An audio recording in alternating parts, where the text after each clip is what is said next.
15, 20, 25, 30, 35, 40, 45, 50, 45. There goes Davis. Oh, my God. Davis is going to run it all the way back. Auburn's going to win the foot.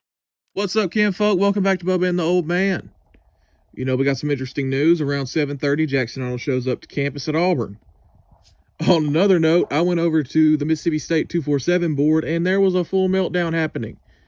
One of their mods was talking about how confidence is waning at Mississippi State. He put the odds of Arnold landing at Mississippi State sub 50%. Interesting that happens when Arnold gets on campus, right?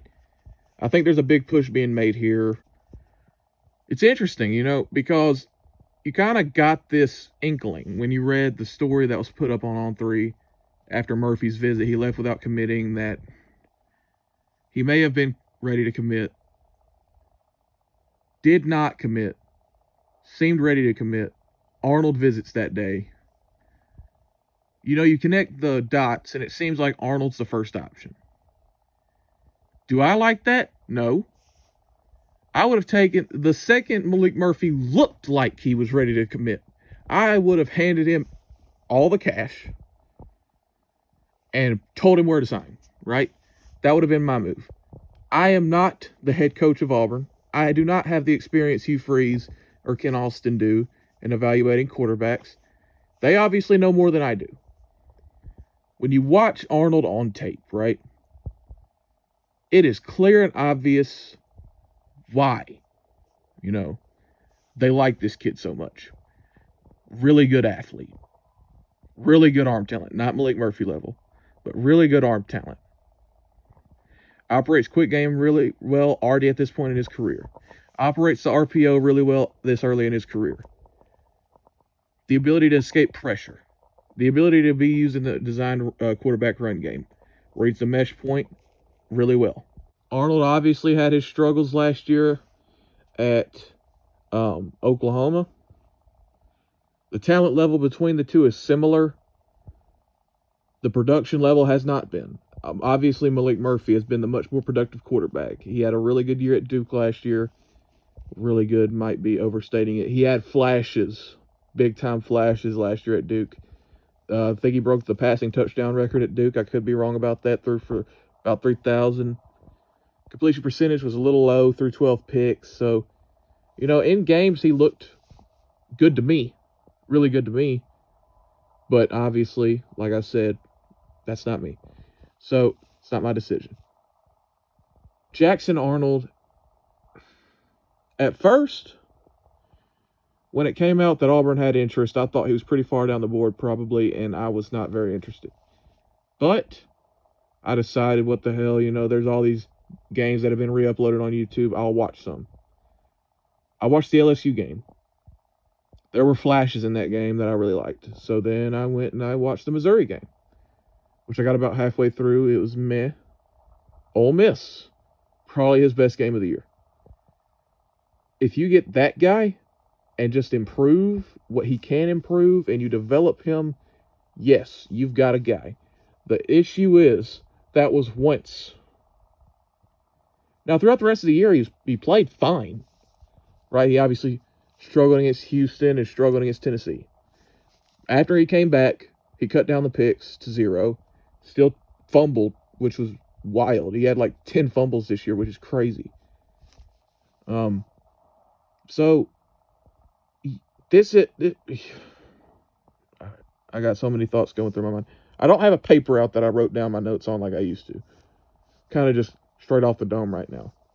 But this is going to tell us all we need to know about Hugh's future at Auburn this next season. Can Hugh Freeze really develop a quarterback? Obviously, he's done it. In the past, he developed Malik Willis, developed Chad Kelly, developed Bo Wallace.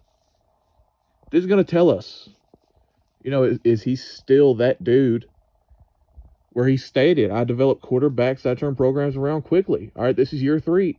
Do it. If you're picking up this kid, it seems like Hugh's just dropping his nuts on the table, said, I'm going to go get the most talented kid I can get, and I'm going to bring the best out of it.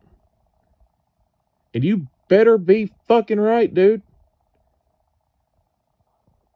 You better be right. Because otherwise you're going to be in the unemployment line, dog. You don't have a buyout after this year.